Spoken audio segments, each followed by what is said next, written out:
Hello, friends. Welcome to Programming in Your Hands, Part 15.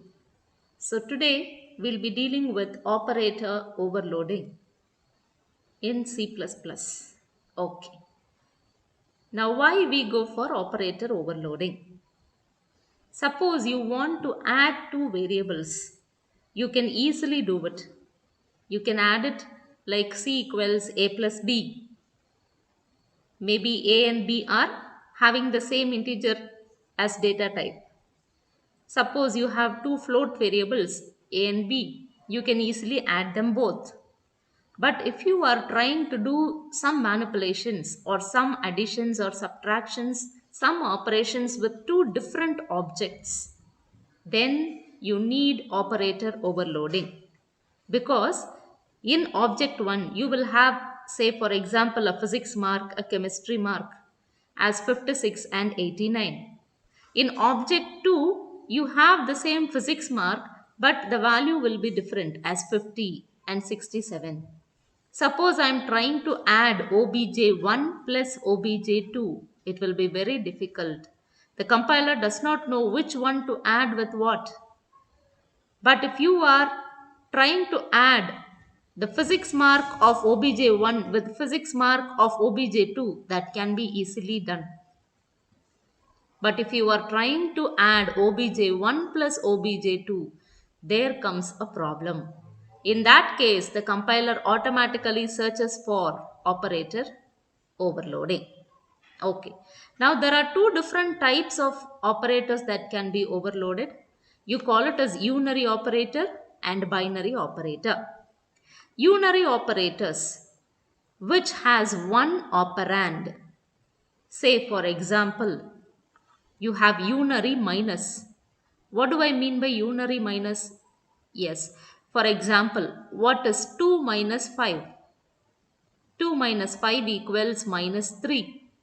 And that minus 3, minus you call it as unary minus.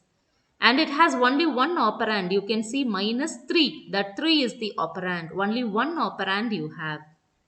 Similarly, you can take this increment operator. So plus A, you have one operand. Minus B, you have one operand. So they are all called unary operators.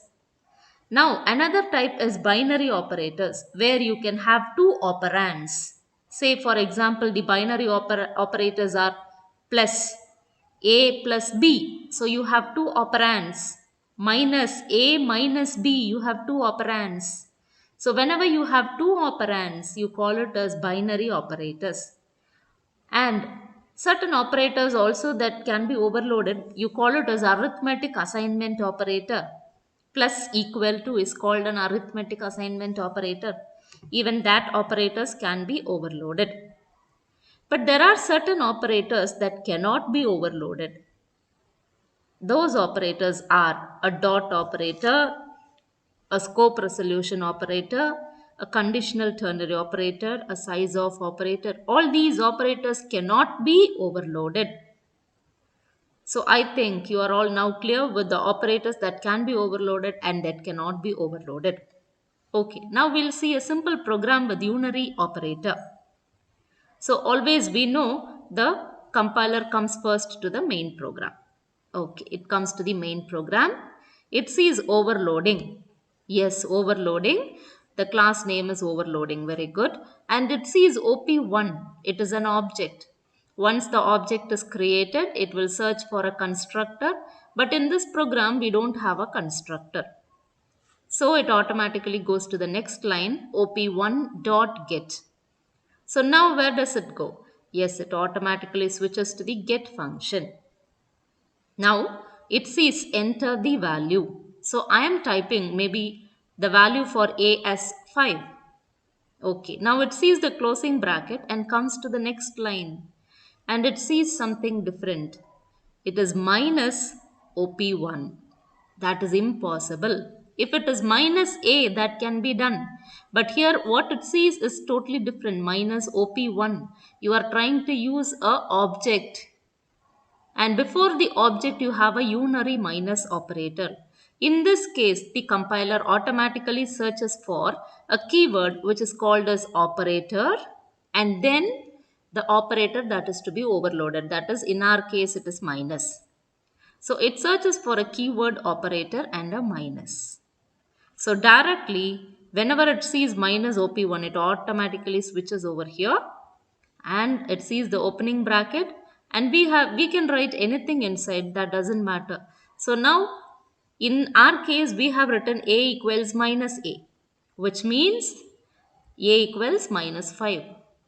So now after this it sees the closing bracket, comes to the next line op1 dot put, it automatically comes here. So now the calculated value is, yes, minus 5. So your output will be, the calculated value is equal to minus 5.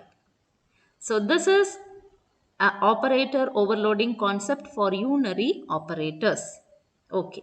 Now we'll see an example for binary operator overloading. Okay. So now the same program with little modifications. You have the same class name, so automatically the compiler comes to the main program.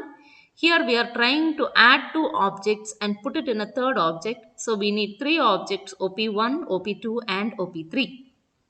Now you are going to add two objects. So now you have to get the values for those two variables. So now for OP1, you have op1.get, so it automatically goes to the get function, but for op1's object.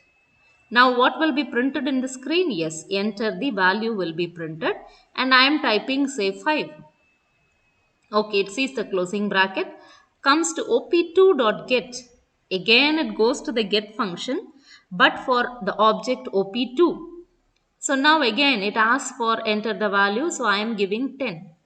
Okay. So for OP1 A value is 5, for OP2 A value is 10. Okay. Now it comes to the next line. It sees something different, that is OP3 is equal to OP1 plus OP2. What are we doing here? Yes, we are trying to add two objects and put it in another object, which is totally impossible. But in C++, that is possible when you use a keyword which is called operator, and with that operator that is to be overloaded. So now you have the keyword operator. The compiler automatically searches for the keyword operator with the operator that is to be overloaded, that is plus. Okay. So when it sees this plus, automatically it switches over here. But here there is a little concept hiding behind which you need to know. So whatever is there just before this plus can be accessed directly. And the data of OP2 and OP3 cannot be accessed directly. So I can access it only with a temporary object. But OP1's data I can access directly. Okay? Because you imagine that I am standing there in OP1. I am far away from OP2 and OP3. So I'm standing in OP1 so that I can access the members there directly. But OP2 I cannot access directly. OP3 also cannot be accessed directly. So I have to, if I want to go to some other nearby area, I need to call a call taxi or something. So the same way, I will have to use an object for accessing that particular variable. Okay. So you be clear on the concept.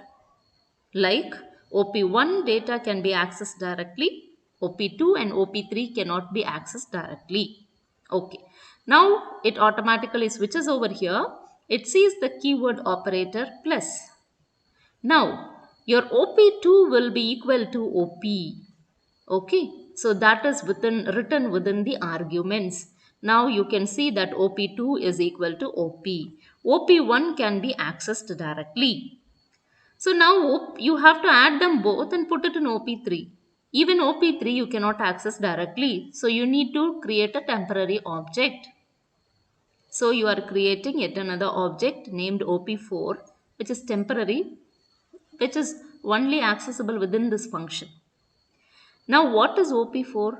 Yes, OP3 is equal to OP4. Okay. So now the same thing is rewritten as OP4.a, which means it is OP3. that is equal to, I can access the variable as A because as I already told, this OP1 data can be accessed directly. So I am accessing A as A, that's all. And you have OP2. What is our OP2 now? Yes, OP. So I can access the variable only with that object OP dot A. This is nothing but OP3 equal to OP1 plus OP2. So now these both data, OP1's A is added with OP2's A and put it up in OP3's A. Now, since the answer is stored in OP4, I have to return OP4.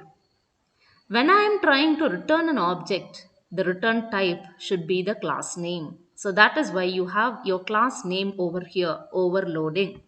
So the return type is like my class name, since the object I am returning.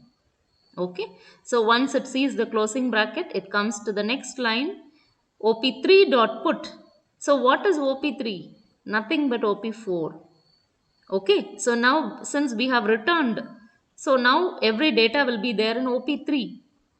So op3 dot put. So now it automatically goes to the function put. Now calculated value is, as I already told you, op1's a was 5, op2's a was 10. So it is both added here. So the answer would be 15.